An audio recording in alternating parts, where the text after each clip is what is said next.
आज का विचार गुरु कृपा से कुछ ऐसा बना है कि क्या हम सभी सुरक्षित हैं।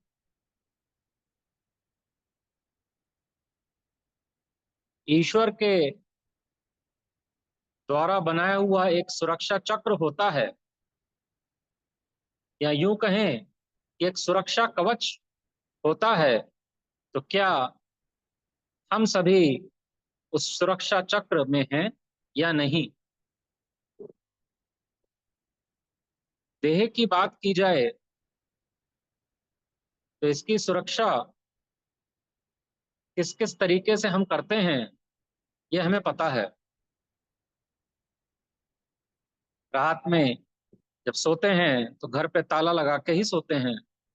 गाड़ी में जा रहे हैं तो सीट बेल्ट लगा ली, एयर बैग्स भी हैं।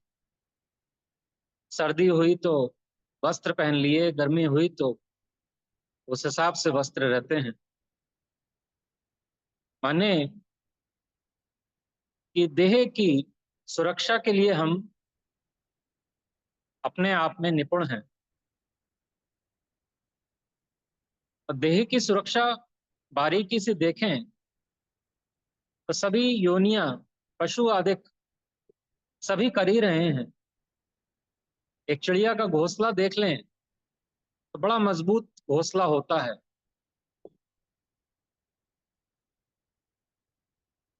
तो बात सुरक्षा चक्र की हो रही है। आरती हम लोग पढ़ते हैं। आरती की पहली लाइन आती है कि तू पार ब्रह्म परमेश्वर, तीन काल रचपाल, नित पाऊं शरणागति, सत चरण कवल दयाल। हमने सुना भी है कि ईश्वर कहते हैं कि मैं तुम्हारे योगक्षेम का भार उठाता हूं। योगक्षेम क्या होता है इसको समझेंगे। योगक्षेम का अर्थ होता है कि जो वस्तु अपने पास ना हो उसे प्राप्त करना, यह योग कहलाता है। फिर सुनेंगे, जो वस्तु अपने पास ना हो उसे प्राप्त करना योग कहलाता है। वह जो हमें मिल चुका हो उसकी रक्षा करना क्षेम कहलाता है। इससे पूरा शब्द बना है योग क्षेम। तो ईश्वर कहते हैं कि मैं तुम्हारे योग क्षेम का भार उठाता हूं। लेकिन सोचने की बात यह है कि ईश्वर किसके योग क्षेम का भार उठाते हैं। माने हम सभी महात्मा मंगत राम जी के वचन या वाणी को सुनते हैं। वह अपने अपने जीवन में उसे उतारने का प्रयास भी करते हैं। हम सभी अभी भी घोर देह परायणता में ही जी रहे हैं, जिसके चलते जीवन में दुख और सुख का आना जाना लगा ही हुआ है। मन में यह ख्याल आता है कि इस दुख रूप संसार में मैंने पूर्ण गुरु का साथ किया है, वह उनके वचन अनुसार जीवन जीने का प्रयास भी कर रहा हूं। तब क्या मैं गुरु के सुरक्षा चक्र में हूं या नहीं। तब ऐसे शिष्य की जिज्ञासा को दूर करने के लिए आरती में आता है कि तू पार ब्रह्म परमेश्वर, तीन काल रचपाल, नित पाऊं शरणागति, सत चरण कवल दयाल।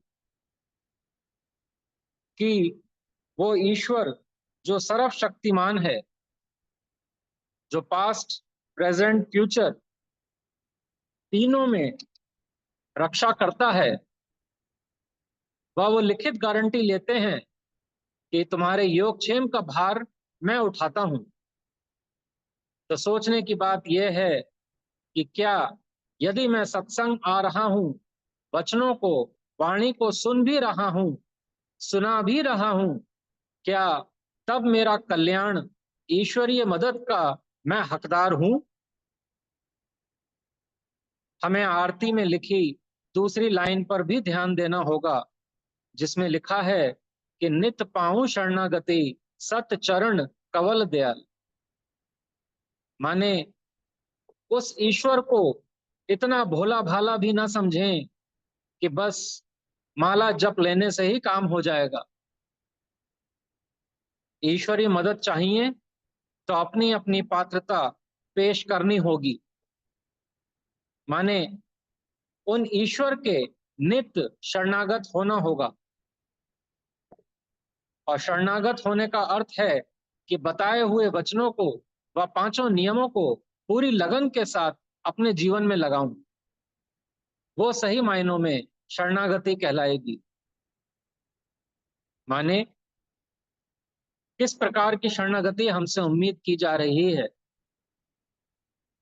कि होना या ना होना दोनों को ईश्वर हुक्म में देखने की आदत डालनी होगी। यह कार्य इतना सहज नहीं है जितना कि सुनने में सहज लगता है। कभी कभी इस बात को सुनकर कि होना या ना होना दोनों को ईश्वर हुक्म में देखना है, हमारी बुद्धि भ्रमित हो जाती है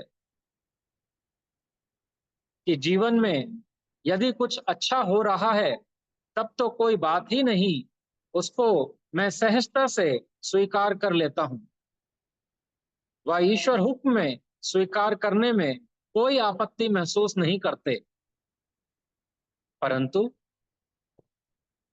जीवन में कुछ ना होना या फिर कुछ अप्रिय घटित हो जाना हम आसानी से स्वीकार नहीं कर पाते। और यदि ईश्वर हुक्म में उसे हम स्वीकार कर भी लें तब क्या हाथ पे हाथ रखकर बैठ जाएं?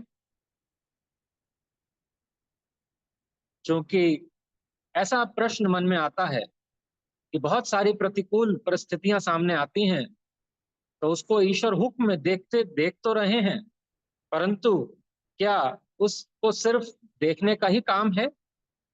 सिर्फ हाथ पे हाथ धरकर बैठ जाएं? तो इसमें बात आगे की ये आती है कि चूंकि हम देह परायणता में ही जी रहे हैं, इसलिए निकर्म की बात नहीं हो रही कि हम कोई कर्म करें ही नहीं। हमारा क्या फर्ज बनता है यह जानते हुए उस अप्रिय घटना में क्रिया करनी है। और फर्ज वाली क्रिया को कर लेने के उपरांत जो भी फल मिले उसे भी ईश्वर हुक्म में देखना है, क्योंकि हमारा सिर्फ कर्म करने मात्र में अधिकार है, फल में नहीं। ईश्वरीय नियम सिद्धांत ये अटल है व उनमें आज तक कोई परिवर्तन नहीं हुआ है।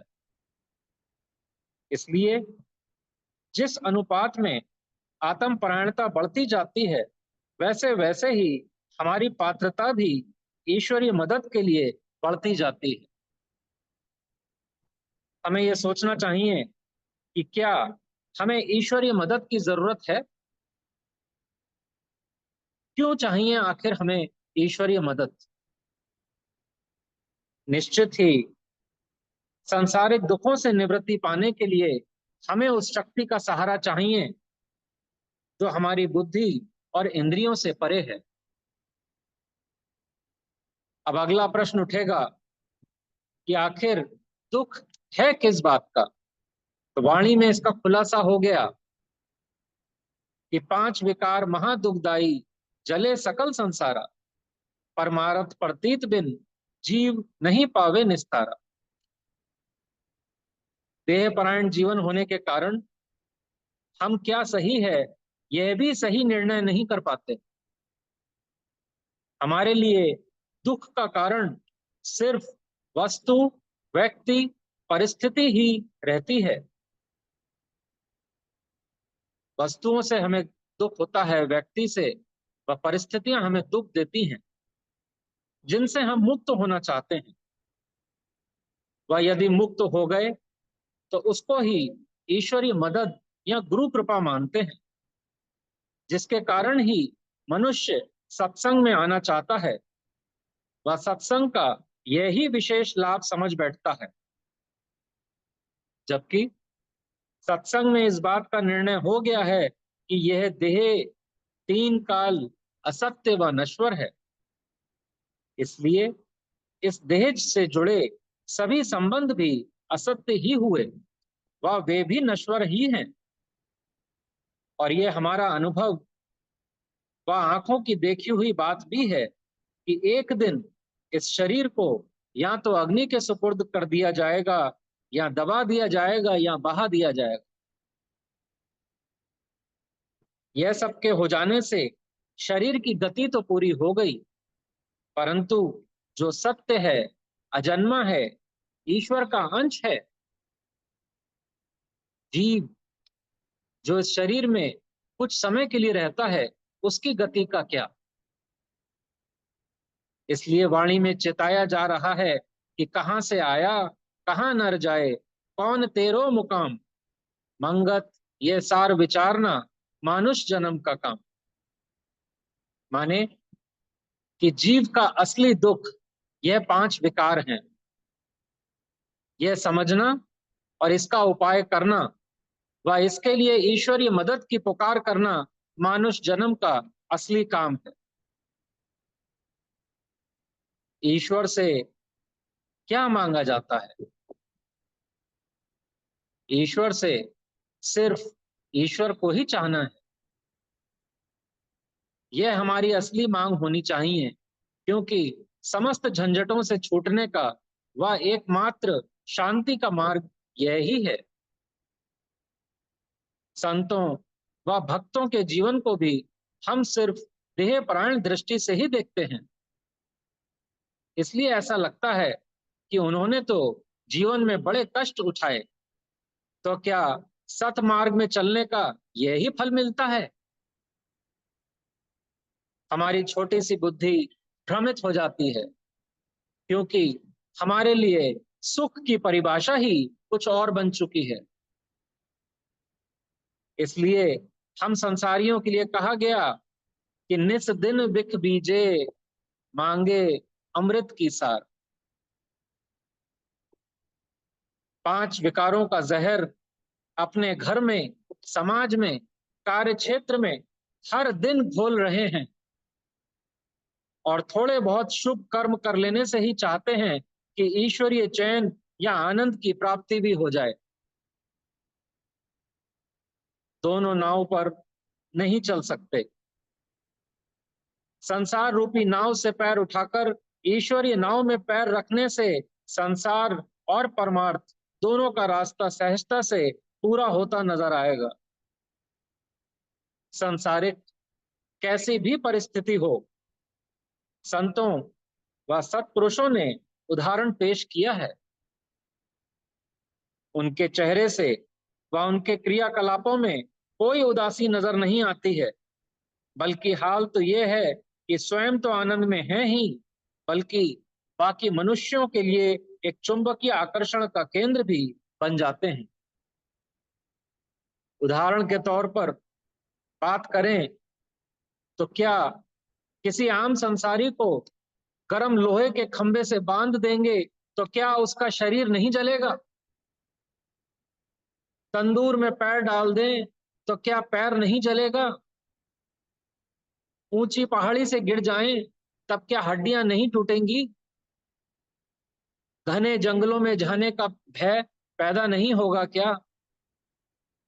सांसारिक प्रताड़नाओं का प्रभाव पड़ता है या नहीं? मन में निराशा का भाव आ जाए और कहीं से कोई मदद ना मिले, तब कितने उल्टे ख्याल में आकर लोग सुसाइड या आत्महत्या तक कर बैठते हैं। परंतु जितने भी उपर्युक्त उदाहरण दिए गए, भक्त प्रहलाद के विषय में गर्म खंबे से बांध दिया गया था, परंतु एक बाल भी बांका ना हुआ। तंदूर पैर में डाल दिया महाराज जी ने, कुछ ना हुआ, ऊंची पहाड़ी से गिर गए। बाद में बता रहे थे कि ऐसा लगा किसी कोमल हाथों ने हाथ में ले लिया और धीरे से धरती पर रख दिया। इतने घने जंगलों में हमें तो अपने घरों में ही कभी कभी भय लगने लगता है। वहां स्थिति ये थी कि घने जंगलों में जहां पर जंगली जानवर हैं वहां कोई भय नहीं। सांसारिक प्रताड़नाओं को मीराबाई जी पे कोई असर नहीं हुआ। माने भक्तों व संतों के योगक्षेम का भार व तीनों काल में सुरक्षा चक्र या सुरक्षा कवच स्वयं ईश्वर ही वहन करते हैं। इसका प्रमाण सभी भक्तों का व संतों का जीवन है। संतों का जीवन कुछ ऐसा है कि लगन तुमसे लगा बैठे, जो होगा देखा जाएगा। संसार की झंझटों की, संसार की परेशानियां, संसार की बातों में ना उलझकर सिर्फ और सिर्फ ईश्वर की ही बात मानी, तभी उनके जीवन में मिराकल्स या जादू जिसको हम कहते हैं वो देखने को मिलता है। हम सभी को अपने गुरुदेव के माध्यम से ईश्वर का स्वरूप महामंत्र के रूप में मिला है, जिसके निरंतर जाप से बता दिया गया कि त्रयोदश अक्षर मंत्र ये सर्व सिद्धि दातार, जो सिमरे नित प्रेम से मंगल पाए अपार। जो प्रेम से सिमरता है उसके जीवन में कुछ भी अमंगल नहीं होता। हमारी कमजोर बुद्धि यह सुनकर भी कभी कभी भ्रमित हो जाती है कि यदि कुछ अमंगल नहीं होता तो कैसे कभी कभी विपरीत परिस्थितियां आ जाती हैं, जबकि मैं इस महामंत्र का सिमरन कर रहा हूं। सतमार्ग का सही राही ऐसे में तुरंत समझ जाता है कि जीवन में जो कुछ भी प्रतिकूल या अप्रिय घटित हो रहा है वो सब प्रारब्धवश पिछले किए हुए कर्म अनुसार ही हो रहा है। वह ऐसा बहुतों ने अनुभव भी किया होगा कि विपरीत परिस्थिति होने के बावजूद भी कुछ ऐसा ईश्वरीय करिश्मा होता है कि पहाड़ जैसी आई तकलीफ भी छोटी पड़ जाती है। वह वो कब गुजर जाती है पता ही नहीं चलता। हमें जीवन में एक लाइन और बड़ी इंपॉर्टेंट याद रखनी होगी, ये कहना सीखना होगा कि ये भी गुजर जाएगा। कुछ भी हो जीवन में, चाहे अच्छा हो रहा हो चाहे बुरा, ये कहना सीखना होगा कि ये भी गुजर जाएगा। इसलिए महाराज जी कहते हैं कि भले ही तुमने जाने अनजाने पास्ट में कुछ गलत काम कर लिए हैं, परंतु अब ज्यादा से ज्यादा नेक कर्म करो। यह बिल्कुल ऐसा है जैसे कि किसी कड़वे पदार्थ में अब मीठा घोलना शुरू कर दिया। एक दिन मीठा घोलते घोलते सारा का सारा कड़वापन खत्म हो जाएगा, जिसको हम कहते हैं कि हमारा चित्त निर्मल हो जाएगा। अप्रिय घटनाओं को देखकर एक आम संसारी हैरान परेशान हो जाता है, जबकि सतमार्गी समझ रहा होता है कि जो कुछ भी हो रहा है वो सिर्फ प्रारब्धवश व ईश्वर हुक्म में ही हो रहा है, इसके अलावा और कुछ है ही नहीं। इसलिए भी महाराज जी ने चेतावनी दी हुई है कि जिस जगह समता की तालीम या संदेश का अनुसरण नहीं किया जाएगा वो देश और व्यक्ति एक दिन तबाह हो जाएंगे। संसार में हम देख ही रहे हैं, अखबारों के माध्यम से सारे न्यूज चैनल भरे हुए हैं। आज की स्थिति में देखें तो कोई भी देश ऐसा नहीं आप कहेंगे जो लगेगा कि हाँ ये अपने आप में कंप्लीट है। हर जगह कुछ ना कुछ समस्याएं बनी ही हुई हैं। कुछ तो देश तबाह ही हो गए, उनका नामो निशान भी नहीं है। वही महाराज जी बता रहे हैं कि जहां पे समता का संदेश नहीं होगा वह जगह और मनुष्य एक दिन तबाह हो जाएंगे। यह वचन पढ़कर भी हम कभी कभी भ्रमित हो जाते हैं कि बहुत से तो ऐसे हैं जो घोर रजोगुणी या घोर तमोगुणी जीवन जी रहे हैं, परंतु उनके जीवन को देखकर नहीं लगता कि वो तबाह हो रहे हैं। हमें याद रखना होगा कि पुनर्जन्म का सिद्धांत अटल है। जिस प्रकार रामायण में कहा गया कि दीर्घ काल करिए सत्संगा, तभी दूर होए सब संशय भंगा, माने जिस प्रकार दीर्घ काल तक करे हुए सत्संग से हमारा कल्याण निश्चित है, उसी प्रकार जहां जहां जो भी जीव यदि रजोगुण अवस्था से लगाव बनाए रखता है, तो देह परायण जीवन जी होने से निश्चित ही वो धीरे धीरे घोर रजोगुणी होता जाएगा। वह फिर उसका स्वभाव ऐसा हो जाएगा कि मन चाही वस्तु यदि नहीं मिली तो सामने वाले का अहित करके भी अपनी तृष्णा शांत करना चाहेगा। ये ही रजो से तमो की ओर बढ़ने वाला जीवन है।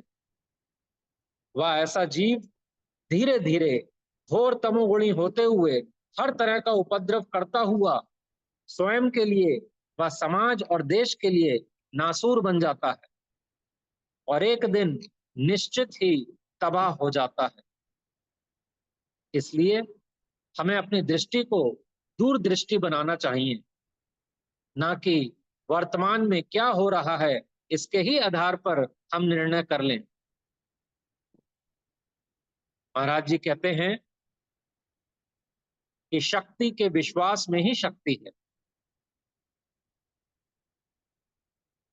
हमको बताया गया है कि एक ईश्वर ही सर्वशक्तिमान है। एक बालक जिस प्रकार अपने माता पिता पर पूर्ण विश्वास रखता है, ऐसे ही हमें भी ईश्वर पर पूर्ण विश्वास रखना होगा। अपने मन की बात को ईश्वर को बता देना चाहिए। वो हमारे सबसे करीब हैं और वो ही हमारा सही मार्गदर्शन करेंगे। एकांत में बैठकर ईश्वर से बात करनी चाहिए। मन को एक बड़ी तसल्ली मिलेगी और बहुत सारे हमारे प्रश्नों का हमें जवाब भी मिल जाता है। परंतु ऐसा होगा कब? ऐसा होगा तब जब हमारी वृत्ति ईश्वर में लगेगी। हमें ऐसा विश्वास बनने लगे कि हाँ, वो ईश्वर ही है जो मेरी समस्त समस्याओं का निवारण कर सकते हैं। ईश्वर कहते हैं, तुम मेरी ओर आते ही नहीं हो। तुम मेरी ओर तब आते हो जब तुम्हें बहुत घोर दुख घेर लेते हैं। ईश्वर कहते हैं, तुम मेरी ओर एक पग तो बढ़ा के देखो, मैं तुम्हारी तरफ चार पग बढ़ा के स्वयं आ जाऊंगा। अंत में अपनी वाणी को विराम देते हुए ये कहना चाहूंगा कि जिस प्रकार लिखा होता है कि अपने सामान की सुरक्षा स्वयं करें, जगह जगह लिखा होता है कि अपने अपने सामान की सुरक्षा स्वयं करें, इसी प्रकार अपने अपने जीवन की भी सुरक्षा का दायित्व हमारे ऊपर अपने कर्म अनुसार है। निष्काम कर्म, निस्वार्थ सेवा से ईश्वर खुश होते हैं, क्योंकि जो ईश्वरीय कार्य हैं वो इस शरीर के माध्यम से पूरा हो सकता है। और जीव इस प्रकार से जब जीवन जीता है, तब कुछ ऐसा होता है कि बिन मांगे मोती मिले, मांगे मिले न भीख, मांगन से मरना भला, कह गए दास कबीर। इसलिए जैसे जैसे हम अपने चित्त को ईश्वर की ओर मोड़ते जाएंगे, वैसे वैसे ईश्वर की कृपाएं चाहे सांसारिक हो चाहे परमार्थिक, दोनों में ही मिलती रहती हैं। वह हम ईश्वर द्वारा बनाए हुए सुरक्षा चक्र में सुरक्षित रहते हैं, जिससे कल्याण का मार्ग हमारा सहजता से पूरा हो जाता है। इसलिए हम सभी को यदि ईश्वर द्वारा बनाए हुए सुरक्षा कवच में रहना है, तो हमें महाराज जी के बताए हुए नियमों पर दृढ़ता से चलना ही होगा। और जब हम उनके बताए हुए नियमों पर और वचनों पर दृढ़ता से पालन करेंगे, जिसमें कोई चालाकी नहीं होनी चाहिए, तब हम उस ईश्वर की कृपा के सही पात्र बनेंगे। और सही पात्र बनने के बाद जिस प्रकार संतों और भक्तों को के विषय में कहा गया कि योगक्षेम का भार ईश्वर उठाते हैं, हमारे लिए भी वो दिन दूर ना रह जाएंगे। ओम ब्रह्म सत्यम सर्व।